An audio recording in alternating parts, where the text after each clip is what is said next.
नमस्कार दोस्तों, मैं हूं महेंद्र दोगने, मोटिवेशनल स्पीकर और लाइफ कोच। और आज जो है हम सबसे इंटरेस्टिंग क्लास लेकर आ गए हैं जिसका आप सभी को बहुत ज्यादा इंतजार था। और आप सभी को बता दूं कि ये है हमारी क्लास नंबर 18। अभी तक आपने यदि 17 क्लासेस नहीं देखी है तो क्या कर रहे हैं। और आज जो मेरे साथ है मेरे बड़े भाई समान श्री योगेंद्र जी, और ये है म्यूचुअल फंड और एसआईपी के एक्सपर्ट। मैंने आप लोगों को कहा था ना कि हम एक्सपर्ट से आपकी मुलाकात करवाने वाले हैं। और जितने भी आपके मन में सवाल रहेंगे ना, गारंटी देता हूं, वादा करता हूं कि एक एक सवाल का जवाब आपको पूरी तरीके से मिल जाएगा और आप सेटिस्फाई होके जाएंगे। लेकिन उससे पहले यदि अभी तक आपने हमारा टेलीग्राम ग्रुप ज्वाइन नहीं किया है तो क्या कर रहे हैं, जल्दी से जाइए डिस्क्रिप्शन के अंदर और वहां पर टेलीग्राम ग्रुप है, उसको ज्वाइन कर लीजिए। तो चलिए आज की शुरुआत करते हैं। लेकिन जैसा कि आप सभी को पता है, हम मॉन्क ट्रेडर कम्युनिटी है। सबसे पहले हमारे गुरु को प्रणाम करते हैं और पेशेंस के साथ और बिना लालच के जीवन जीने के लिए वादा करते हैं। तो योगेंद्र जी, आपका सबसे पहले तो वेलकम है हमारे चैनल पर। आप मेरे बड़े भाई समान हैं, तो सबसे पहले आपको भी प्रणाम। और आज हम बात करने वाले हैं एसआईपी और म्यूचुअल फंड के बारे में, बिल्कुल है ना। आप हमें बताएंगे, हमारे भाई बहनों को समझाएंगे कि एक्चुअल में ये है क्या। और मैंने कुछ आपके लिए क्वेश्चन तैयार करके रखे हैं। क्या बात है। तो उन्हीं क्वेश्चंस के बहुत ही सिंप्लीफाइड तरीके से आंसर देना है जो मेरे भाई बहनों को समझ में आ जाए। क्योंकि ये जो भाई बहन है, ये हमारी जनता है। ये भाई बहन तो है ही, लेकिन एक परिवार का हिस्सा है। तो इनको जीवन में कोई दिक्कत नहीं जाए, चाहे वो स्टॉक हो, म्यूचुअल फंड हो, एसआईपी हो, इसको समझने में कोई दिक्कत नहीं जाए। आज हम उसकी तैयारी करते हैं। तो चलिए शुरू करते हैं। पहला प्रश्न जो कि बहुत ही सिंपल सा है, जो सभी लोगों का रहता है। चलिए, तो सबसे पहले भैया आप मेरे को ये बताइए कि एसआईपी या म्यूचुअल फंड है क्या।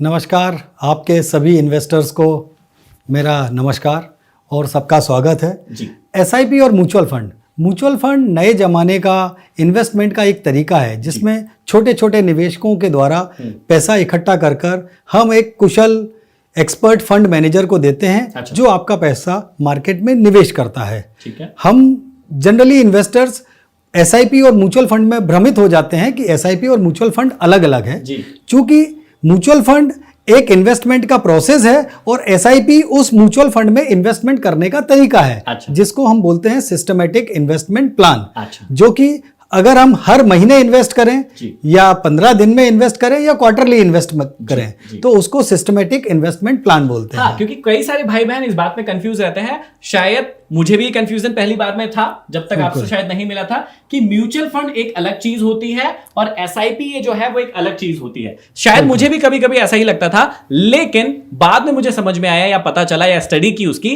कि म्यूचुअल फंड के अंदर जिस प्रोसेस से हम इन्वेस्ट करते हैं, जो पैसा जमा करते हैं, उसी प्रोसेस को कहते हैं एसआईपी या सिस्टमैटिक इन्वेस्टमेंट प्लान। क्या मैं भैया सही हूं? बिल्कुल सही कहा। अगर हम म्यूचुअल फंड में इकट्ठा पैसा डालते हैं तो उसको लमसम इन्वेस्टमेंट कहते हैं। और अगर हम रेगुलर बेसिस पर डालते हैं एक डेफिनेट इंटरवल पर, उसको हम एसआईपी बोलते हैं। चलिए, तो आई होप कि बहुत ही आसानी से आपको समझ में आ गया होगा कि म्यूचुअल फंड में जो आप इन्वेस्ट करते हो हर महीने, उसको बोलते हैं एसआईपी। ठीक है। और वो पैसा फाइनली कहां जाता है? म्यूचुअल फंड कंपनीज के पास ही जाता है। अब ध्यान से सुनना।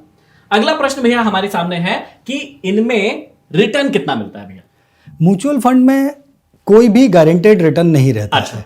किंतु जैसे लंबे समय में अगर हम देखें तो जो महंगाई दर है, जिसको इकोनॉमिक्स की लैंग्वेज में हम इन्फ्लेशन बोलते हैं, वो प्लस जीडीपी, जो आपके भारत की ग्रोथ रेट है, उन दोनों को अगर आप जोड़ दें तो वो रिटर्न कम से कम म्यूचुअल फंड का जो मार्केट है, जो शेयर मार्केट है जिसमें म्यूचुअल फंड निवेश करता है, उसमें उतना रिटर्न मिलता है। उदाहरण के तौर पर अगर 6 महीने की 6% की इन्फ्लेशन है और 6% की जीडीपी है तो आपको लगभग 12% का लंबे समय में सालाना कंपाउंडिंग रिटर्न मिलेगा। अच्छा, ठीक है। अब जो पैसा आप म्यूचुअल फंड को देते हैं फंड मैनेजर के थ्रू इन्वेस्ट करने के लिए, तो फंड मैनेजर अपना एक्सपर्टाइज लगाकर आपको 1 से 2% का कंपाउंडिंग का रिटर्न ज्यादा देता है। अच्छा। तो आप नॉर्मली मान ले 13 से लेके 16% के बीच का आपको कंफर्टेबली म्यूचुअल फंड में लंबे समय में रिटर्न मिल जाता है। बिल्कुल सही बात है। ये बहुत सारे भाई बहन पूछते हैं कि हम इन्वेस्ट करेंगे तो हमको रिटर्न कितना मिलेगा। भैया का समझाने का मतलब यह है कि इसका कुछ भी फिक्स नहीं है, क्योंकि ये मार्केट के ऊपर डिपेंड करता है, पहली चीज। और दूसरी चीज कि जो 12 से 15% का एक लगभग लंबे समय में है, वो रिटर्न आपको म्यूचुअल फंड या एसआईपी से मिलता ही है। आई होप कि आपको आंसर मिल गया होगा। अगला क्वेश्चन जो है कि इस रिटर्न की क्या गारंटी है? बहुत सही। इस रिटर्न की गारंटी आप जिस देश में पैदा हुए हैं उस देश की इकोनॉमी में जो ग्रोथ आ रही है। अच्छा। अगर आपकी इकोनॉमी की गारंटी है ठीक है, तो आपके रिटर्न की भी वही गारंटी होगी। अच्छा, सिंपल सा उदाहरण है, मैं आपसे एक छोटा सा सवाल करता हूं महेंद्र जी कि आप अपने देश को अगले 10 सालों में मार्केट को और अपने देश की जीडीपी को कहां देखते हैं? मुझे तो अपने देश पर पूरा भरोसा है, पहली बात, क्योंकि अभी हम सभी देख रहे हैं कि चाइना की क्या हालत हो गई है। हम लोग चाइना से उम्मीद लगाते थे कि अरे चाइना तो डेवलप कंट्री बन जाएगा, उसके पास बहुत सारा पावर है, लेकिन आज हम उसकी हालत देख रहे हैं। सारे देश की नजरें जो है, अभी G20 भी हुआ, हम सभी ने देखा कि किस प्रकार से भारत की ओर आंख लगाए हैं कि भारत ही नई विश्व शक्ति बन सकता है। तो मुझे लगता है कि ये क्वेश्चन ही गलत है कि गारंटी क्या है, मतलब रिटर्न तो मिलना ही है। बिल्कुल, आपकी अगर इंडिया की इकोनॉमी में ग्रोथ आ रही है और आप उस इकोनॉमी का पार्ट बन रहे हैं इन्वेस्ट करके, तो डेफिनेटली जो ग्रोथ है वो प्लस इन्फ्लेशन है, क्योंकि जिन कंपनी में हम इन्वेस्ट करते हैं वो महंगाई दर से ज्यादा रिटर्न देती हैं, तभी उनका प्रॉफिट बनता है। ठीक है। तो इसलिए आपका जो रिटर्न आएगा वो 12 से लेके 16%, 15% के बीच में कंफर्टेबली आ जाएगा। और इसको हम ऐसा कह सकते हैं अपने भाई बहनों से कि ये लॉन्ग टर्म का होगा, कम से कम 5 साल से ऊपर। क्योंकि कई भाई बहन इसको गलत ले लेंगे कि बस आज इन्वेस्ट किया कल ही 16% का रिटर्न मिलने लगेगा। नहीं, ऐसा बिल्कुल भी नहीं है। सर जी आपको समझा रहे।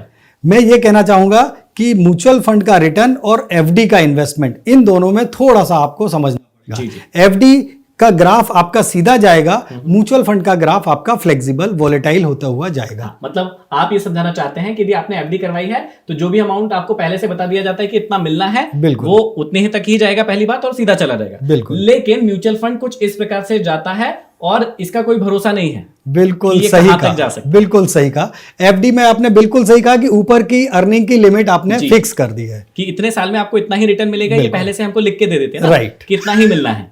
लेकिन यहाँ पर ठीक है, यहाँ पर गारंटी तो नहीं है, लेकिन हम ऐसा कह सकते हैं कि एक ग्रोथ के साथ अच्छा रिटर्न यहाँ पर हम एक्सपेक्ट कर सकते हैं। अगला क्वेश्चन भैया, बहुत सारे बच्चे पूछते हैं, भाई बहन पूछते हैं कि कितना पैसा लगाना होगा इसमें एंट्री मारने के लिए। एंट्री लेवल की तो कोई टेंशन ही नहीं है। म्यूचुअल फंड में आप 100 रुपए से निवेश स्टार्ट कर सकते हैं। केवल 100 रुपए से, ठीक है। लेकिन 100 रुपए से आप केवल टेस्ट करेंगे, चूंकि म्यूचुअल फंड का पास ट्रैक रिकॉर्ड है, ठीक है, हर चीज ऑन पेपर है, कोई भी चीज ब्लैक एंड व्हाइट में सारी चीजें अवेलेबल हैं, इसलिए इसमें पैसा जो भी लगाना आप अपने फ्यूचर प्लानिंग के गोल के हिसाब से लगाना। अच्छा, ये आपने नई बात और अच्छी बात बताई। जैसे शायद आप ये कहना चाहते हैं कि किसी व्यक्ति को अपना घर खरीदना है, बिल्कुल, तो वो घर के हिसाब से प्लानिंग करेगा कि 10 साल बाद घर खरीदना है, तो उसके हिसाब से मान लीजिए कि 1000 रुपए या 2000 रुपए महीने का डालेगा, बिल्कुल, तो 5 साल या 10 साल में इतना रुपए कटा, शायद ऐसा कहना। राइट। अच्छा, पैसा लगाना ये एक अलग बात है, कितना लगाना ये एक अलग बात है। कितना लगाना ये पर्सन टू पर्सन वेरी करेगा। म्यूचुअल फंड में एंट्री के लिए 100 रुपए, कई कंपनियां 100 रुपए से इन्वेस्टमेंट स्टार्ट करती हैं, कुछ कंपनीज 500 रुपए से स्टार्ट कर लेती हैं और कुछ कंपनीज 1000 रुपए एंड अबव से स्टार्ट कर लेती हैं। मतलब मैंने क्योंकि मेरी खुद की एसआईपी भैया ही मैनेज करते हैं, और मैंने शायद देखा है कि हमारी जो कंपनी है मनी बस, उसके अंदर शायद हम लोग 500 रुपए मिनिमम स्टार्ट करते हैं। बिल्कुल बिल्कुल, हाँ, ठीक है। तो यहां पर आपको पता होगा कि कितना पैसा लगाना होगा। इसको हम 100 रुपए से भी शुरू कर सकते हैं, भैया ने कहा है, लेकिन एक थोड़ा सा डिसेंट अमाउंट 500 रुपए, इसलिए ताकि आपको ग्रोथ दिखे, है ना। 100 रुपए में वो ग्रोथ आपको हर महीने नहीं दिखेगी, शायद आपको केवल परसेंटेज ग्रोथ दिखेगी, अमाउंट ग्रोथ नहीं दिखेगी। बिल्कुल सही कहा। जैसे हमारी ही टीम में, जैसे मैंने जब इन्वेस्टमेंट शुरू किया था, तो अभी तक मेरा 15 से 16% का रिटर्न मेरे को दिखाता है, लेकिन मेरी टीम जो है उनकी सबकी एसआईपी हमने करवाई है, उनको जो परसेंट में ग्रोथ दिखा रहा है वो 25 से 30% दिखा रहा है अभी, मतलब वो मुझसे टोटल दुगने हैं भैया। लेकिन क्योंकि उनका अमाउंट अभी थोड़ा कम है, इसलिए वो ग्रोथ वहां पे एकदम से इतनी बड़ी नहीं दिखती है, और मेरा अमाउंट थोड़ा सा बड़ा है, इसलिए वो 15% 16% भी काफी दिखता है। सर, इसमें सबसे जो शॉर्ट टर्म के लिए ये जो गैप आया है, ये शॉर्ट टर्म के कारण आया है। आपका जब इन्वेस्टमेंट था तब मार्केट पीक में था, उस टाइम पर स्टार्ट हुआ है, और बच्चों का जो इन्वेस्टमेंट है वो मार्केट के लो से स्टार्ट हुआ है। तो इसलिए अभी जो मार्केट की जो जर्नी आई है उसमें उनका जो CAGR रिटर्न आ रहा है वो 25 से 30%। बिल्कुल ठीक है। कितना पैसा लगाना है शायद आपको समझ में आ गया होगा। कितने साल में फायदा होगा, ये भी एक क्वेश्चन रहता है कि पैसा लगा तो दिया, लेकिन इस पैसे का फायदा कितने साल में मिलेगा भैया। म्यूचुअल फंड में इन्वेस्टमेंट की कोई भी इन्वेस्टर अगर जर्नी शुरू करता है तो उसको कम से कम 5, 8 और 12 साल के हिसाब से ही पैसा लगाना चाहिए, क्योंकि जो भी पैसा इक्विटी में डलता है तो इक्विटी में किसी साल रिटर्न बहुत ज्यादा आ जाएगा, 1-2 साल तक हो सकता है नहीं आएगा, तो उसको कंपनसेट करने के लिए आप 5 साल एंड अबव के होराइजन के लिए रिटर्न डालेंगे, आपको डेफिनेटली फायदा होगा। मतलब भैया ये समझाना चाहते हैं कि ये जो फायदा शब्द है, ये फायदा शब्द तब काम का होगा जब आप इसको एक बड़े टाइम फ्रेम के लिए पैसा लगाकर और छोड़ देंगे। और अभी SIP कैलकुलेटर भी देखने वाले हैं कि साल दर साल अमाउंट उतना ही लगता है, लेकिन जो ग्रोथ है वो कितनी इमेंस हो जाती है, कितनी ज्यादा हो जाती है, ये आपको पता चलने वाला है। अगला क्वेश्चन लेते हैं भैया, आप कुछ बोल रहे हैं। बस मैं इसमें फायदे में आपने बहुत वो किया। फायदा मतलब क्या होता है, आप प्रॉफिट की बात कर रहे हैं। जी जी, प्रॉफिट और वेल्थ क्रिएशन में अंतर समझना होगा हमारे इन्वेस्टर को। बिल्कुल बिल्कुल। अगर किसी ने एसआईपी अभी लगाई और मार्केट यहां से चल दिया तो उसको फायदा दिखेगा। अच्छा,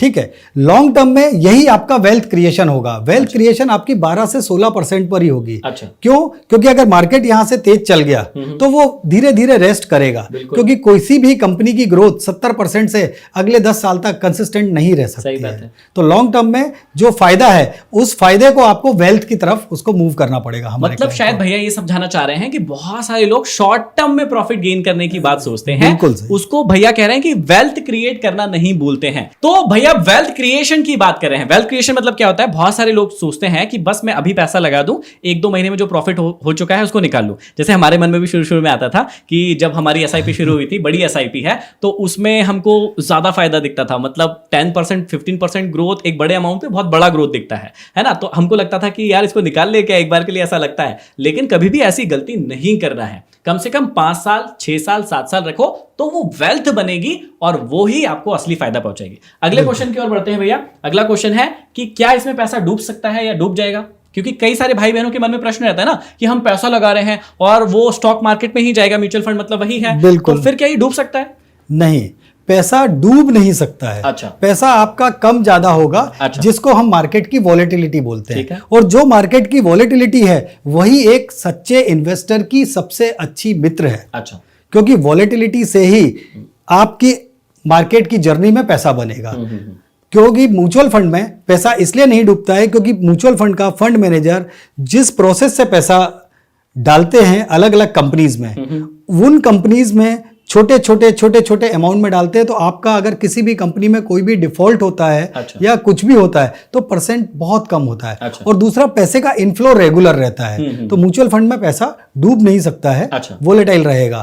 और म्यूचुअल फंड अभी तक का इतिहास उठा लीजिए, किसी भी म्यूचुअल फंड में किसी भी इन्वेस्टर का पैसा डूबा अभी तक नहीं। मतलब मुझे जो समझ में आ रहा है, आप बताइएगा यदि मैं सही हूं तो, मुझे जो समझ में आ रहा है वो ये है कि जब हम पैसा लगाने की शुरुआत करते हैं तो ए पॉइंट से बी पॉइंट तक जा सकते हैं, वापस थोड़ा नीचे आके ऊपर जा सकते हैं, वापस थोड़ा ऊपर जाके नीचे आके ऊपर जा सकते हैं। मतलब सीधी सी बात है, ये हायर हाई हायर लो बनाते हुए मार्केट ऊपर ही जाएगा। और निफ्टी का इतिहास उठा के देख लीजिए, बैंक निफ्टी का इतिहास उठा के देख लीजिए, जहां से वो शुरू हुआ था वहां से आज कहां पर है। मतलब सीधी सी बात, चार्ट उठा के देख लीजिए। भैया यही समझाना चाहते हैं। बिल्कुल सही, जिसको आपने जिस तरीके से समझाया है, जो आज का हाई है ये फ्यूचर का लो बन सकता है। बिल्कुल सिंपल। तो इसलिए आपको हमेशा नए हाई के लिए पैसे में वोलेटिलिटी आएगी, डूबेगा नहीं। बिल्कुल। तो यहां पर पैसा डूबता नहीं है, लेकिन हाँ ऊपर नीचे होते रहता है, उससे डरने की जरूरत नहीं होती है। आपको जितना डिप में आता है, मतलब भैया एक और बात अभी आगे समझाएंगे शायद, कि यहां पर जितना डिप मारेगा ये, जितना नीचे आएगा, हम चाहें तो और ज्यादा निवेश भी कर सकते हैं। वो अगला पॉइंट होगा शायद।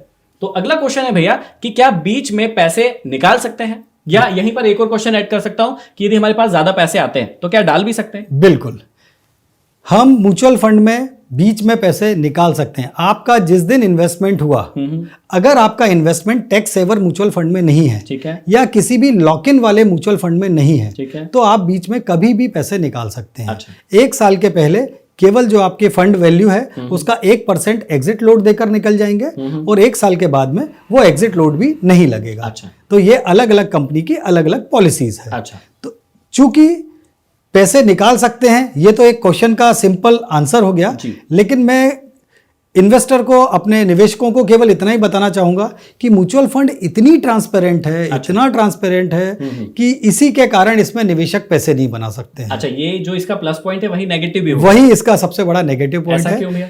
कि अगर किसी को भी इमरजेंसी आती है, कोई भी जरूरत आती है, तो एफडी के लिए हो सकता है वो सोचे कि ये अब मैच्योर होने वाली है तो मुझे लॉस होगा। गोल्ड वो पूरा बेचने कभी भी नहीं देंगे घर वाले। सही बात है। ठीक है, प्रॉपर्टी आपके शॉर्ट अमाउंट के लिए जाएगी नहीं। ये एक ऐसा चीज है जिसको आप एक क्लिक पर कभी भी विड्रॉ कर सकते हैं। अच्छा, मतलब आप समझाना चाह रहे हैं कि जैसे मैंने आपसे एसआईपी करवाई है, बिल्कुल, और जिस दिन मुझे उसकी जरूरत पड़ी तो राइट, मैं निकलवा सकता हूं, बिल्कुल, लेकिन आप यही सलाह भी दे रहे हैं कि उसको निकलवाना नहीं है। नहीं है। हाँ, क्योंकि लॉन्ग टर्म, मतलब एसआईपी या म्यूचुअल फंड का फायदा क्या होता है ना, लॉन्ग टर्म ही होता है। लेकिन सेबी ने भैया कह रहे हैं ऐसे रूल्स और रेगुलेशन बना के रखे हैं कि आपको कोई भी बांध नहीं सकता जब तक आपने लॉक इन वाले एसआईपी या म्यूचुअल फंड में निवेश नहीं किया हो। लॉक इन वाला है तो वो उसका एक पीरियड होगा, लेकिन लॉक इन वाला नहीं है तो आपने आज निवेश किया है, कल परसों नरसों जब भी आपको जरूरत पड़े तब आप निकाल सकते हो। और टी टू का मतलब क्या होता है कि आज यदि आपने रिक्वेस्ट डाली कि मुझे निकालना है पैसा, तो 2 दिन के अंदर वो अमाउंट आपके बैंक खाते में शायद जमा हो जाएगा। बिल्कुल, है ना, T+2। T+2, अच्छा। जिस दिन किया है विड्रॉल का उससे 2 दिन और 2 दिन, मतलब अगर मंडे विड्रॉल किया है तो वेंसडे को आ जाएगा। पहले भी बैंकिंग डे में, मतलब वर्किंग डेज में। ठीक है, तो आपको शायद बात समझ में आ गई होगी कि म्यूचुअल फंड में एक बड़ा ही ये वाला सवाल रहता है, सभी का रहता है कि भैया हम इसको कैसे निकालेंगे, कब निकालेंगे। तो वो आपके ऊपर डिपेंड करता है कि आप कब निकलवाना चाहते हैं। अच्छा, एक और क्वेश्चन भैया, आपने जब हमारा डिस्कशन हो रहा था तो एक संस्थान का नाम बताया था कि वहां से भी आप सीधे निकाल सकते हैं, वो क्या था? म्यूचुअल फंड में बीच में से पैसे निकाल सकते हैं, कहां से निकाल सकते हैं, कैसे निकालेंगे, उसका क्या प्रोसेस? बिल्कुल, जो म्यूचुअल फंड में 2 रजिस्ट्रार हैं मेन, एक है कैम्स, एक कार्वी। अच्छा। तो जितनी भी म्यूचुअल फंड कंपनीज हैं ये इन 2 ही रजिस्ट्रार्स के बीच में बटी हुई हैं। ठीक है, तो आप कैम्स के ऑफिस में जाकर अगर आपने रिडम्पशन रिक्वेस्ट दे दी, परचेज रिक्वेस्ट दे दी, स्विच रिक्वेस्ट दे दी, कुछ भी आप चाहें वहां से कर सकते हैं, वहां से आप पैसा निकाल सकते हैं। दूसरा, जिस कंपनी में आपका इन्वेस्टमेंट है उस कंपनी की वेबसाइट पर जाकर वहां पर लॉग इन कर आप वहां से भी निकाल सकते हैं, या जिस भी आपने AMFI authorise mutual fund distributor से आपने इन्वेस्टमेंट किया है उसको आपने कॉल कर दिया, वो इन्वेस्टमेंट आपको रिडम्पशन की लिंक भेज देगा, आप रिडम्पशन की लिंक पर क्लिक करके ऑथराइज करके आपका पैसा ये शब्द अभी मुझे नया समझ में आया है, ये भी अपने भाई बहनों को बता देते हैं। ये एमफी रजिस्टर क्या होता है और क्या आप भी एमफी रजिस्टर हैं? बिल्कुल बिल्कुल बिल्कुल, association of mutual fund of India जो सेबी के अंतर्गत आता है, तो जो भी म्यूचुअल फंड डिस्ट्रीब्यूटर है वो उसको एमफी का एग्जाम पास करना पड़ता है, जो कि अब NISM के थ्रू हो गया है। तो जब वो एग्जाम पास करता है तब उसको एक ARN कोड लेना पड़ता है, जिसको एमफी रजिस्ट्रेशन नंबर बोलते हैं। तो वो एग्जाम आपने भी कभी दिया होगा? ऑब्वियसली वो एग्जाम हमने भी दिया है। हर म्यूचुअल फंड डिस्ट्रीब्यूटर को वो कोड लेना पड़ता है, तभी वो ऑथराइज म्यूचुअल फंड डिस्ट्रीब्यूटर बनते हैं। अच्छा, मतलब आपने वो एग्जाम देकर उसे पास किया है, तभी आप म्यूचुअल फंड के एक्सपर्ट कहलाते हैं। बिल्कुल। और यदि हमारे भाई बहनों को बताना चाहिए कि कितने सालों से आपका एक्सपीरियंस है या कब से कर रहे हैं आप? लगभग मैं 2005 से एक्टिवली अपने क्लाइंट्स को मैनेज कर रहा हूं। अच्छा। आज लगभग 2000 से ज्यादा क्लाइंट्स को मैं सर्विस देता हूं म्यूचुअल फंड इंडस्ट्री में। ठीक है, तो आपको इतनी बात समझ में आ गई होगी कि कब निकाल सकते हैं और कैसे निकाल सकते हैं। ठीक है, एक और बार कैसे निकाल सकते हैं का आंसर मैं बता देता हूं कि एक तो 2 संस्थाएं हैं, वहां पर जाकर, जो भैया ने नाम बताया है, वहां पर जाकर आप अपने आवेदन दे सकते हैं, या फिर जिस भी म्यूचुअल फंड कंपनी के थ्रू आपने करवाया है उनकी वेबसाइट पर भी जाकर आप खुद भी निकाल सकते हैं। या तीसरा आंसर जो मुझे समझ में आता है, जैसे मैंने भैया से करवाई है एसआईपी, मैं इनको सीधा फोन लगाऊंगा और कहूंगा कि भैया मुझे इन पैसों की जरूरत है, मुझे आप इनको विड्रॉल करवा दीजिए, तो ये एक क्लिक पर मेरे वो पैसे विड्रॉल करवा देंगे। क्या मैं सही हूं भैया? बिल्कुल सही। ठीक है, अगला क्वेश्चन लेते हैं हम। अगला क्वेश्चन है, किस्त नहीं भर पाए तो क्या होगा? क्योंकि म्यूचुअल फंड की जो एसआईपी होती है मोस्टली जब आप मंथली करवाते हैं तो आपको लॉन्ग टर्म में अच्छा फायदा होता है। अब कई भाई बहनों का ये प्रश्न आता है भैया कि मान लीजिए मैंने 1000 रुपए महीने की एक एसआईपी करवाई, मैं एक स्टूडेंट हूं, मैं अपनी पॉकेट मनी से एसआईपी करवा रहा था। अब क्या हुआ कि उस महीने पॉकेट मनी ज्यादा खर्च हो गई या नहीं आ पाई, तो ये 1000 रुपए मैं नहीं दे पाया, तो उस महीने मेरा क्या होगा?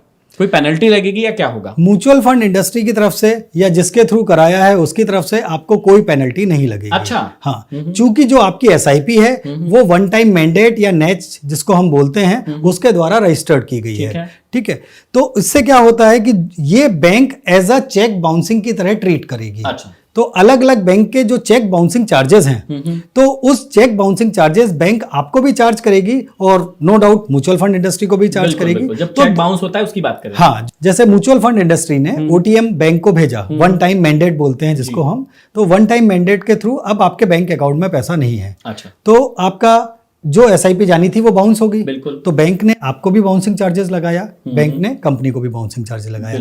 कंपनी की तरफ से आपको कोई भी पेनल्टी या कोई भी चार्जेस नहीं लगाए जाते। जो मुझे समझ में आया है कि म्यूचुअल फंड कंपनी आप पर कोई चार्ज नहीं लगाती है, यदि आपकी एसआईपी ड्यू रह जाती है तो वो अगले महीने काट लेगी जब भी पैसा आएगा। इतना मुझे समझ में आया। दूसरा, चार्ज कौन लगाता है? जो छोटा चार्ज रहता है, क्योंकि आप जब भी एसआईपी करवाते हैं तो एक ब्लैंक चेक देते हैं, जैसे मैंने भी भैया को एक ब्लैंक चेक दिया था और उसी के थ्रू वो ट्रांजेक्शन होता है शायद। हाँ, इसमें चेक का यहां पर महत्व नहीं है। अच्छा, चेक का महत्व। जिस प्रकार आप होम लोन लेते हैं जी। तो आपकी जो बैंक है वो आपसे नेच मैंडेट साइन कराती है कि हर महीने आपके अकाउंट से इतना इतनी पैसा- किस्त ऑटो डेबिट हो जाएगी। अच्छा। तो वो किस्त ऑटो डेबिट का वो मैंडेट रहता है। अच्छा। Cheque is a Checks different different thing. thing। Cheque, लेकिन वो बैंक जिस महीने आपकी किस्त नहीं कट पाई तो बैंक उसको एज ए चेक बाउंसिंग मानती है। ओके ओके, कि वो पेमेंट बैंक के उस खाते में जाना था तो वो नहीं गया, तो उसका एक चार्ज हर बैंक का अलग अलग रहता है, वो मैं समझ गया। तो वो चार्ज जो है 100 रुपए, 200 रुपए, 300 रुपए जो भी रहता है एक चार्ज, वो आपका कटेगा, लेकिन वो म्यूचुअल फंड कंपनी नहीं काटेगी, वो बैंक काटेगी, जो आपकी बैंक है वो काटेगी। बिल्कुल ठीक है सही। भैया, चलो। महेंद्र जी, इसमें मैं केवल एक चीज और जोड़ना चाहूंगा जी, जी। कि किस्त अगर नहीं भर पाए हाँ। तो अगले महीने जो एसआईपी जाएगी अच्छा। वो दुगनी नहीं जाएगी। हाँ, ये भी एक क्वेश्चन हो सकता है, सही बात है। वो दुगनी नहीं जाएगी, तो अगले महीने उसी तारीख को हाँ, हाँ। आपकी एसआईपी केवल उतने ही अमाउंट की जाएगी जो आपकी रेगुलर चल रही है। मतलब बिल्कुल सिंपल सी बात है, यदि आपने 1000 रुपए महीने की एसआईपी करवा के रखी है और इस महीने आप 1000 रुपए नहीं दे पाए हैं तो टेंशन लेने की जरूरत नहीं है। मतलब टेंशन तो लेना चाहिए क्योंकि आपकी रेगुलर एसआईपी चल रही थी, वो कम क्यों हुई ये आपको सोचना चाहिए। लेकिन यदि किसी कारणवश नहीं भी कट पाई है तो अगले महीने 2000 रुपए नहीं कटेंगे, भैया ये कहना चाह रहे हैं। अगले महीने जो आपकी बैंक का चार्ज है बाउंस वाला, वो तो कटेगा, 100-200 रुपए, 300 रुपए जो भी होगा, लेकिन अगले महीने फिर से आपके 1000 ही कटेंगे, वहीं से शुरू होगा। लेकिन कोशिश ये करना है कि उतना ही अमाउंट की हम एसआईपी बनवाए जो हर महीने हम सिक्योरली जमा कर पाएं। बिल्कुल सही। ठीक है, चलो अगला क्वेश्चन हमारा है कि पैसा कब और कैसे निकाले। ये आपने अभी बता दिया कि 2 संस्थाएं हैं, या तो आप वहां से सीधा निकाल सकते हैं या फिर म्यूचुअल फंड कंपनी की वेबसाइट होती है वहां से निकाल सकते हैं, या जैसे मैंने भैया से करवाई है आप भी किसी से करवा सकते हैं, उनसे सीधा कह सकते हैं निकालने के लिए, वो आपको एक कॉल पर निकाल के दे सकते हैं। बिल्कुल। ठीक है भैया, इसका आंसर हो गया। अगला प्रश्न है कि हम प्रोग्रेस को कहां देखते हैं, मतलब कहां देख सकते हैं। जैसे ये इसका मतलब ये है कि जैसे आपने मुझे एक एप्लीकेशन दिया राइट। कि महेंद्र भाई यदि आपको अपनी एसआईपी का क्या प्रोग्रेस है, कितना माल खरीदा है, कितना बिल्कुल। पैसा टोटल इन्वेस्ट हुआ है, तो मैं कैसे देखूंगा उसको, कहां देख सकता हूं। आपने जिस म्यूचुअल फंड डिस्ट्रीब्यूटर से आपने अपनी एसआईपी कराई है वो आपको जनरली एक ऐप देता है। जी। उस ऐप पर आपकी एसआईपी कब से स्टार्ट हुई है, किस अमाउंट की है एसआईपी, किस फंड में जा रही है, किस डेट को कटी है, उसकी ग्रोथ क्या आ रही है। अच्छा। ये सारी डिटेल का एक ऐप है। हम लोग भी एक ऐप देते हैं, उसमें आप अपने जितना भी म्यूचुअल फंड आप चाहे एडिशनल परचेज करें, चाहे जो आपकी एसआईपी जारी है, जो आपने रिडम्पशन किया है, सारी डिटेल आपको वन शॉट में एक ऐप पर आपको मिल जाती है। अच्छा, मतलब प्रोग्रेस को हम एक एप्लीकेशन होता है या वेबसाइट होती होगी वहां पर, जैसे आपने हमें एक एप्लीकेशन दी है, हम वहां पर अपनी ग्रोथ देखते रहते हैं, वैसे ही हर व्यक्ति अपनी एक एप्लीकेशन होती है या जिससे भी करवाते हैं उनकी होती है, वहां पर देख सकते हैं। इसको प्रोग्रेस के बजाय इसको पोर्टफोलियो को कहां देख अच्छा, सकते हैं। हाँ, कि हम अपने पोर्टफोलियो को कहां देख सकते हैं, बिल्कुल, या बिल्कुल। पोर्टफोलियो के प्रोग्रेस को कहां देख सकते हैं। पोर्टफोलियो के प्रोग्रेस तो को ये कहां देख क्वेश्चन में सकते हैं। ऐसा हो राइट। जाएगा कि पोर्टफोलियो के प्रोग्रेस को हम कहां देख सकते हैं, तो वो एक एप्लीकेशन आपको प्रोवाइड होता है, वहां पर देख सकते हैं। एक क्वेश्चन मेरा एक्स्ट्रा आ रहा था जी। कि किसी व्यक्ति के पास यदि किसी महीने एक्स्ट्रा पैसे आते हैं और उसको Right. लगता है यार मेरे पास एक्स्ट्रा है, खर्चा हो जाएगा, मुझे ऐसे एसआईपी में डाल देना चाहिए, तो क्या वो भी हो सकता है। बिल्कुल, उसको हम एडिशनल परचेज बोलते हैं। अच्छा। तो आपके पास कभी भी पैसा आए, और ये सबसे अच्छा इन्वेस्टर होता है जिसके पास कभी भी एक्स्ट्रा अमाउंट बचता है और वो अगर ये सोचता है कि मुझे एडिशनल एसआईपी में डालना चाहिए, तो वो बिल्कुल इन्वेस्ट हो सकता है। अच्छा। तो वहां पर उसका हम लोग जो करते हैं उनका ड्यूरेशन कितना है, जो पैसा बचा उस पैसे की रिक्वायरमेंट क्या उसी गोल के साथ एसोसिएट करनी है जिस गोल से उसकी एसआईपी जारी है। अच्छा। या वो जो पैसा बचा हुआ है एडिशनल, क्या उसका शॉर्ट टर्म के लिए आया है, तो हम उसको दूसरे फंड में डालेंगे। अच्छा, और मतलब ये कहना चाह रहे हैं कि एक जो मेरे को समझ में आती है बात, मैं ये समझाना चाह रहा हूँ कि जैसे मार्केट अभी ऊपर जा रहा है, थोड़ा सा भी जो भाई बहन क्योंकि मुझसे भी सीख रहे हैं मार्केट को पढ़ना, तो जब एक नया डिप लगाता है और उसके बाद ऊपर जाता है तो हमें कहीं यहां पर खरीदना चाहिए। बिल्कुल, बिल्कुल, बिल्कुल। जितना भी डिप लगाता है वहां पर यदि आपके पास एक्स्ट्रा पैसा होता है तो आप इस डिप में मार्केट में और पैसा लगा सकते हैं, ताकि ये जब ऊपर जाएगा तो आपको बहुत अच्छा प्रॉफिट होगा। जैसे मैंने खुद पर्सनल इसको फील किया है, हमने भी डिप पे पैसा लगाया था, उसके बाद अभी हमारा रिटर्न बहुत अच्छा है।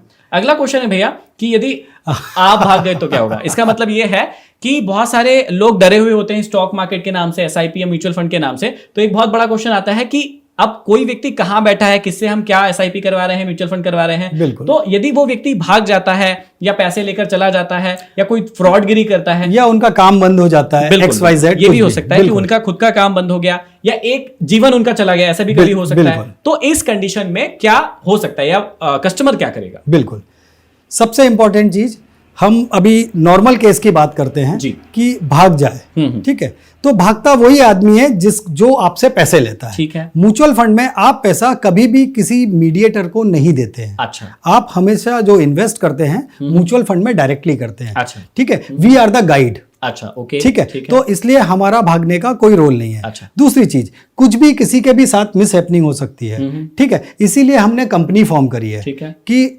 जिसके कारण हमारे क्लाइंट को सर्विसेज में कभी कोई तकलीफ नहीं है। अच्छा, ठीक है, जैसे बड़ी कंपनी, कोई भी आप कंपनी का नाम लेंगे तो टाटा कंपनी है, तो उसका प्रोसेस ड्रिवन है, कभी भी कोई किसी भी क्लाइंट का काम नहीं रुकेगा। In spite of that, suppose करो कंपनी भी चल रही है, आदमी भी है, लेकिन मुझे पैसा आपसे नहीं निकालना है, हाँ, मुझे लेकिन अपना पैसा निकलवाना है। ठीक है ना, तो कोई व्यक्ति भाग गया। अच्छा, हाँ, मतलब ये कि मान लीजिए मैंने आपसे पैसे, आपको दे रहा हूं मैं पैसे, हाँ। तो आपने पहले तो ये समझा दिया कि मैं आपको पैसे नहीं दे रहा हूं। ये मुझे आज समझ में आ गया। बिल्कुल। मुझे लगता था कि मैं भैया को पैसे देता हूं, लेकिन मैं भैया को पैसे नहीं देता हूं, पैसा सीधा म्यूचुअल फंड कंपनीज और उन जो पोर्टफोलियो बनते हैं उनमें सीधा चला जाता है। ठीक है, भैया एक माध्यम है, सही गाइड करने वाले व्यक्ति है। ठीक है। तीसरी चीज, अब इसमें एक और मैं अपनी तरफ से ऐड करना चाहूंगा, अगर कंपनी भाग गई। हाँ, कंपनी भाग गई फिर क्या होगा? ठीक है, कंपनी क्यों भागेगी? हाँ। आपने जिस कंपनी को पैसा दिया है जी, वो कंपनी आपका पैसा सेम डे मार्केट में डिप्लॉय कर देती है। अच्छा, सेबी का ये रूल होगा कुछ? ये सेबी का रूल है, ये पूरा 3 टियर स्ट्रक्चर है। अच्छा। हर कंपनी को जिस दिन मार्केट क्लोज होता है, जैसे आज 3:30 बजे मार्केट अगर क्लोज हुआ, ठीक है, रात को 8 बजे तक टोटल फंड अच्छा का कैलकुलेशन करके कितनी ग्रोथ आई है, जितनी भी ग्रोथ आई है उसकी एनएवी कितने % से बढ़ी है, वो एनएवी रात को 8 बजे अपनी वेबसाइट पर पोस्ट करनी पड़ती है। अच्छा। तो इसलिए कोई भी कंपनी अपने पास पैसा नहीं रखती है। अच्छा। टोटली इन्वेस्टेड रहती है। सेबी का पूरा उसके ऊपर मतलब विजन, नजर, जो भी बोले वो बहुत खतरनाक है। ठीक है ना। सेबी, इसमें मैंने आपको शायद पढ़ाया भी था कि security and exchange board of India जो है वो एक कस्टमर और एक कंपनी के बीच में तालमेल बिठाती है और दोनों को व्यवस्थित रखने की कोशिश करती है। कोई भी गड़बड़ी करता है तो उसको डंडा मारती है। बिल्कुल, है ना भैया। इसी में एक और क्वेश्चन मेरे को आ रहा है, वो लिखा नहीं है मैंने, लेकिन आ रहा है मेरे मन में, कि मान लीजिए कि मेरी एक जॉब है, जैसे मैं यूट्यूबर हूं, अभी बहुत अच्छा पैसा कमा रहा हूं, सब कुछ अच्छा चल रहा है, लेकिन मान लीजिए कि खुदा न खास्ता मेरी कमाई कम हो जाती है या बंद हो जाती है, और मैं 2 चीजें चाहता हूं। पहली, अब कमाई बंद हो गई तो मैं म्यूचुअल फंड में अब पैसा नहीं दे पाऊंगा, एसआईपी नहीं दे पाऊंगा, पहला क्वेश्चन।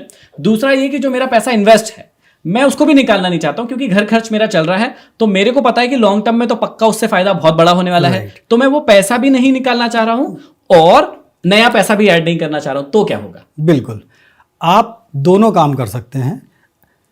म्यूचुअल फंड की एसआईपी में, जैसा कि मैंने आपको बताया था, इतना ट्रांसपेरेंट है कि कस्टमर चाहे कुछ भी कर सकता है। जैसे आपने एक्स अमाउंट की एसआईपी की, आप उस अमाउंट को कम भी कर सकते हैं। अच्छा। किसी का जॉब सैलरी कम हो गई या कोई क्राइसिस आ गई तो आप अमाउंट कम भी कर सकते हैं। सैलरी बढ़ी, आप अमाउंट बढ़ा भी सकते हैं। ठीक है, ठीक है। अगर अर्निंग का सोर्स नहीं रहा तो आप एसआईपी बंद भी कर सकते हैं। ठीक है, ठीक है। तो ये तीनों ऑप्शंस आपके पास क्लियर है कि आपने एसआईपी बंद भी कर दी। ठीक है।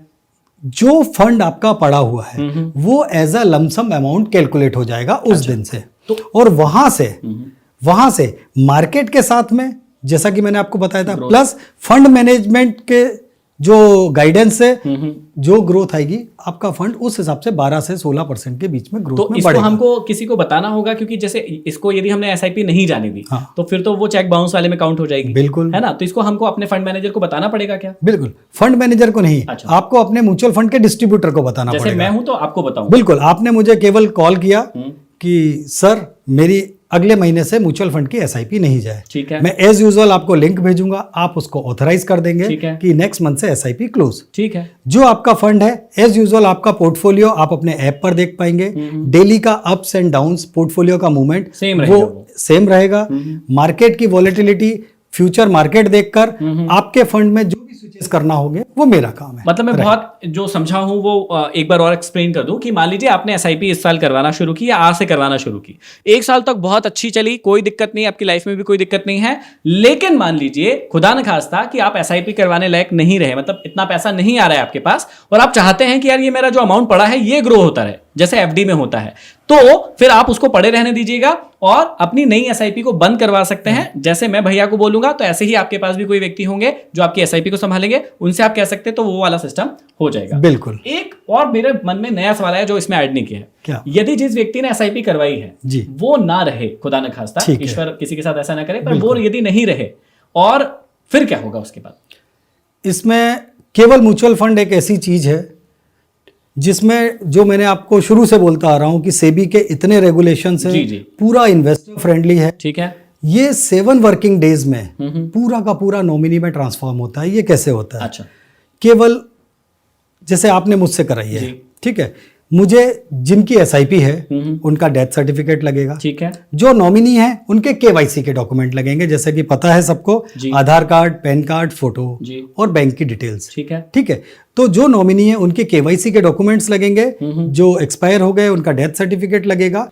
तो ये जो ऑनर की एसआईपी थी, वो ऑनर की एसआईपी बंद होकर अच्छा। वो पूरा का पूरा फंड नॉमिनी के नाम पर ट्रांसफर हो जाएगा। अच्छा। अब नॉमिनी अगर चाहेगा तो उन फंड में एसआईपी करे या एसआईपी रोक दे या फंड विड्रॉ कर ले। मतलब सीधी सी बात यह है कि जो व्यक्ति नहीं रहा है इस दुनिया में, उसका जो पूरा पैसा है उसके नॉमिनी को चला जाएगा। अब उस नॉमिनी को फिर आगे क्या करना है वो खुद समझेगा। नॉमिनी को ठीक है। ये सारी सवाल के जवाब हमको मिल गए, नए नए सवाल भी आ गए।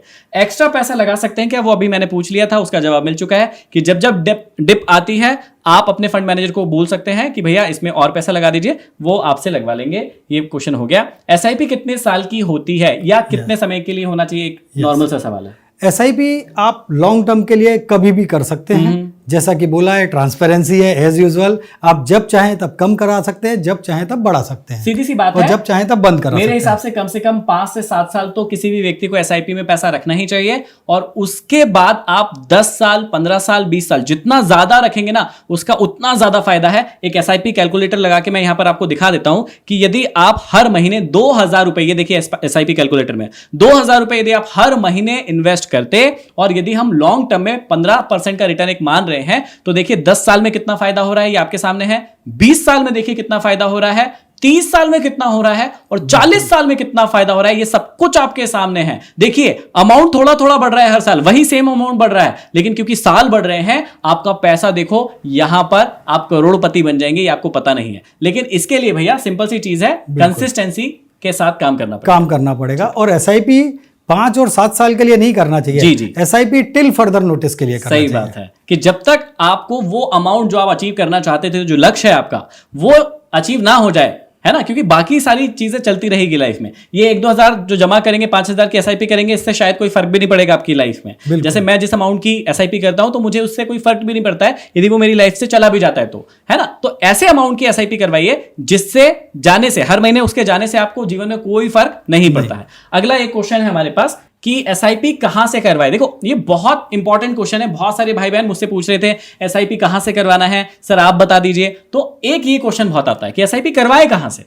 सर, जो लोग एक्सपर्ट हैं वो लोग म्यूचुअल फंड की वेबसाइट पर जाकर, अच्छा, जिस कंपनी की एसआईपी लेनी होती है वो वहां से डायरेक्ट भी ले सकते हैं। ठीक है। तो वो एक तरीके से प्रोडक्ट खरीदते हैं। अच्छा। लेकिन अगर गोल बेस्ड एसआईपी लेनी है, आपका पर्पस एसआईपी लेनी है, ठीक है, कि किस पर्पस के लिए आपको पैसा इन्वेस्ट करना है। क्योंकि मेरा ये मानना है सर कि अगर मेरा पैसा है तो मैं उसको एंजॉय करके जाऊं। जी, ठीक है। तो मैं हमेशा किसी registered, MF registered mutual fund distributor से ही एसआईपी कराऊंगा। तो ये 2 आपके पास ऑप्शन है कि आप ऑनलाइन भी एसआईपी ले सकते हैं और आप किसी के थ्रू भी ले सकते हैं। मतलब सीधी सी बात है कि पहला तो आजकल बहुत सारे ऑनलाइन के ऑप्शन भी आ गए हैं, या फिर कोई एमफी रजिस्टर है तो आप उससे करा सकते हैं। बाकी आप किसी से मत करवाइएगा, क्योंकि आजकल बहुत फ्रॉड भी हो रहे हैं भैया, क्योंकि एसआईपी के नाम पे या इन सब के नाम पे बहुत सारे लोग पैसे निकलवा लेते हैं। राइट। तो यहां पर इस बात की ध्यान देना है। अब मेरा जो मानना है पर्सनली, आप बताइएगा मैं सही हूं या गलत हूं, आजकल बहुत सारे लोग ऑनलाइन भी कर लेते हैं, वो भी बहुत अच्छी बात है, लेकिन क्या उनको नॉलेज होता होगा कि कौन सा फंड में डालना है या क्या करना है?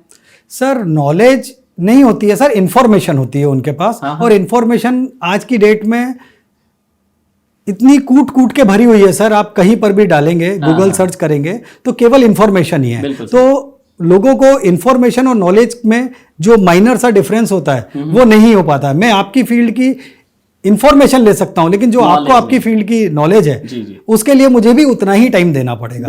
राइट। तो वो as a past track record देखकर एज ए प्रोडक्ट तो खरीद सकते हैं, लेकिन उस एसआईपी का या उस फंड का वो पर्पस सॉल्व हो पाएगा उनकी लाइफ में, वो उनको नहीं पता। आपने एक डॉक्टर वाला एग्जांपल मुझे जब हम मिले थे तब दिया था, वो शायद आप दे पाए तो मुझे भी मजा आएगा फिर से, और हमारे भाई बहनों को भी मजा आएगा। सर, इसको ये बोल सकते हैं कि अगर आपको जरा सा सिरदर्द हो, ठीक है, तो आप डायरेक्ट केमिस्ट के पास जाकर सेरिडोन खरीद सकते हैं। लेकिन अगर आपको कोई गंभीर बीमारी है तो बिना कंसल्टेशन के आप कभी भी किसी केमिस्ट के पास नहीं जाएंगे। बिल्कुल सही। और ये बात जो मैटर है, ये पैसे का मैटर है, और इसमें यदि कोई कंसल्ट कर देता है आपको अच्छा व्यक्ति, जो कि सर्टिफाइड है तो शायद आपके उसमें 4 चांद लग जाएंगे, क्योंकि आप कौन सा फंड खरीद रहे हैं, कौन सा सही है, कौन सा गलत है, आपको ये बातें नहीं पता होती है, नॉलेज नहीं होता है। लेकिन जो सर्टिफाइड व्यक्ति होते हैं जैसे भैया है, तो इनको पता होता है कि भाई कौन सा फंड सही चल रहा है, किस फंड की ग्रोथ सही है, और सालों से काम करने का उनका एक्सपीरियंस का फायदा हम जैसे लोगों को मिलता है। बिल्कुल सर। तो अब लास्ट क्वेश्चन ये आता है कि क्या जैसे मैंने आपसे एसआईपी करवाई है और मेरी टीम की सबकी आप ही एसआईपी संभालते हैं, है ना, और मेरे जितने भी दोस्त हैं वो भी बहुत दिनों से बोल रहे हैं कि भैया हमारी एसआईपी करवा दो, महेंद्र कौन है योगेंद्र भैया, उनसे मिलवा दो, बात करवा दो, तो क्या ऐसे मेरे भाई बहन यदि कोई एसआईपी आपके थ्रू करवाना चाहते हैं तो क्या वो करवा सकते हैं? बिल्कुल, वो हमारी वेबसाइट पर या हमारी ऐप की डायरेक्ट लिंक पर, यहाँ पर ये लगा के अभी रखा है तो हम दिखा देते हैं। अच्छा, ये भैया आपकी वेबसाइट है, मनी बस फाइनेंशियल नाम से भैया की वेबसाइट है, ऐप है, इस ऐप में भी करवा सकते हैं। और अभी भैया और जानकारी दे दीजिए। जो आपने लिंक दी है जी, उस लिंक पर भी जाकर आप डायरेक्टली ऐप डाउनलोड करेंगे। जिन लोगों की केवाईसी बनी है वो तो सीधा म्यूचुअल फंड में ऐप के थ्रू इतना सीमलेस प्रोसेस है, अच्छा, इजी प्रोसेस है कि वो आराम से अपना इन्वेस्टमेंट कर लेंगे। और मैं तो ये कहना चाहूंगा सर कि पर्सनल टच होना बहुत जरूरी है। अच्छा, जब तक आपको ये नहीं पता कि आपका पैसा आपके लिए क्या काम का है, तब तक किसी भी इन्वेस्टमेंट का पर्पस सॉल्व नहीं होता है। मतलब सीधी सी बात भैया ये कहना चाह रहे हैं कि मैं इस ऐप का जो लिंक है भैया हम डिस्क्रिप्शन में दे सकते हैं? बिल्कुल, ठीक है, तो मैं इस ऐप का जो लिंक है वो डिस्क्रिप्शन में दे दूंगा, तो आप इस ऐप के थ्रू भी अपना पैसा निवेश कर सकते हैं एसआईपी पे। लेकिन भैया खुद कह रहे हैं कि भाई ऐप पे तो चले जाना, वहां से एसआईपी करवा लेना, भैया ने बहुत इजी कर दिया है। लेकिन भैया चाहते हैं कि आप हमको फोन लगा लो भैया, थोड़ा सा टाइम निकाल लो, क्योंकि आपके पैसे का मामला है और क्योंकि मेरे ऊपर आपको बहुत भरोसा है और मुझे जिस पर बहुत भरोसा है मैं उनको लेकर आया हूं, ताकि ये पैसे का मामला है, कहीं भी ऊंच नीच नहीं होना चाहिए। तो मैं और भैया खुद भी कह रहे हैं कि आप ये जो दिए गए नंबर है 4, इनमें से किसी भी नंबर पर फोन लगा सकते हैं। यदि व्यस्त आए तो थोड़ी देर बाद लगा सकते हैं या किसी दूसरे नंबर पर लगा सकते हैं। तो पहले फोन लगाइए और फिर पूरी जानकारी लीजिए कि भाई कैसा होता है, कब होता है, कैसे होता है, सारी जानकारी लीजिए। जब वो जानकारी से आप सेटिस्फाई हो जाए तो फिर आप कहिए भैया से या उनकी टीम से, वो आपकी एसआईपी शायद वो खुद ही कर देंगे। बिल्कुल बिल्कुल। अच्छा, वहां से पूरा वो आपको गाइड कर देंगे। अच्छा, और पूरी एसआईपी वो आपको गाइड करते हुए ऑनलाइन ही कर देंगे। ठीक है, ऑनलाइन कर देंगे। और फिर सारी जानकारी तो मिली गई है कि जब भी आपको निकलवाना हो उस एसआईपी के तो आप खुद निकलवा सकते हैं या भैया की टीम को कॉल कर सकते हैं। वो सारी जानकारी पीछे पूरे वीडियो में हमने एकदम क्लियरली बता दी है कि कौन कौन सी चीज कर सकते हैं, कौन कौन सी चीज नहीं कर सकते हैं। भैया यदि आपके पास कॉल आ गया तो फिर तो आपकी टीम पूरी बता देगी कि इसके अंदर क्या क्या करना है। जो व्यक्ति एप्लीकेशन के थ्रू करेगा तो कौन कौन से डॉक्यूमेंट उनको नीडेड होंगे वो एक बार बता दीजिए। डॉक्यूमेंट्स की जरूरत आधार कार्ड की पड़ेगी, पैन कार्ड की पड़ेगी, फोटो की पड़ेगी, बैंक के चेक की पड़ेगी और सिग्नेचर की पड़ेगी। मतलब ये 4-5 डॉक्यूमेंट जो मेन है ना, ये 4-5 डॉक्यूमेंट जो बताए हैं बस इतना ही चाहिए। आप इस एप्लीकेशन से भी अपनी एसआईपी को शुरुआत कर सकते हैं, या फिर जो सबसे अच्छा तरीका मुझे लगता है कि भैया पैसे का मामला है, आप तो कॉल कर लो ना सीधा, क्या दिक्कत है। आप कॉल करो, बात करो और उसके बाद समझो और पसंद आता है तो फिर एसआईपी करवाओ और अपने जीवन को जो है एक नया आयाम, एक नई ऊंचाई दो। तो मुझे तो बड़ा मजा आया भैया इस वीडियो को बना के, क्योंकि बहुत सारे भाई बहन इंटरेस्टेड थे। आपको कैसा लगा? आपका भी शायद ये पहला एक्सपीरियंस है। ये मेरा पहला एक्सपीरियंस है आपके इतने सारे व्यूअर्स के सामने आने का। आज मेरे को पहली बार ऐसा सौभाग्य प्राप्त हुआ है। जी जी। इसके लिए आपका तहे दिल से बहुत बहुत धन्यवाद। मैं आपका धन्यवाद कि आपने इतना वक्त निकाला। और भैया का जो ऑफिस है वो है इंदौर में। यदि हुआ तो मैं यहाँ पर एड्रेस भी डलवा दूंगा। ये फोन नंबर है, ये एप्लीकेशन है और ये एड्रेस है। आप सभी इसमें एसआईपी बिल्कुल बिंदास होके करवा सकते हैं। लेकिन हाँ, एक बार पहले टीम से बात कर लीजिए ताकि आपके मन में इतने वीडियो के बाद भी कोई कंफ्यूजन है तो कंफ्यूज मत रहिएगा, बिल्कुल क्लैरिटी के साथ काम कीजिएगा और अपनी जिंदगी को संवारने के लिए, अपनी जिंदगी को आगे बढ़ाने के लिए एक नया कदम आगे उठाइएगा। तो एक बार लास्ट में फिर से डिस्क्रिप्शन में लिंक है मनी बस ऐप का, आप लोग यहां से जाके एसआईपी करवा सकते हैं, कॉल लगा सकते हैं। और अभी तक यदि हमारे टेलीग्राम से नहीं जुड़े हैं, टेलीग्राम ग्रुप से नहीं जुड़े तो क्या कर रहे हैं, जल्दी से जुड़ जाइए, क्योंकि ऑनलाइन गुरुकुल में जो धमाका हो रहा है, 15,000 से भी ज्यादा लोगों ने रजिस्टर कर दिया है और हर दिन वो लोग 9 बजे से 11 बजे तक पढ़ रहे हैं। तो आशा करता हूं कि ये वीडियो आपको बहुत पसंद आया होगा। अगले वीडियो में फिर मिलते हैं किसी नई जानकारी के साथ, और एसआईपी से संबंधित कोई भी नए क्वेश्चन हो आप कमेंट बॉक्स में कमेंट करके जरूर पूछ सकते हैं। अगले वीडियो में फिर मिलते हैं, तब तक के लिए धन्यवाद।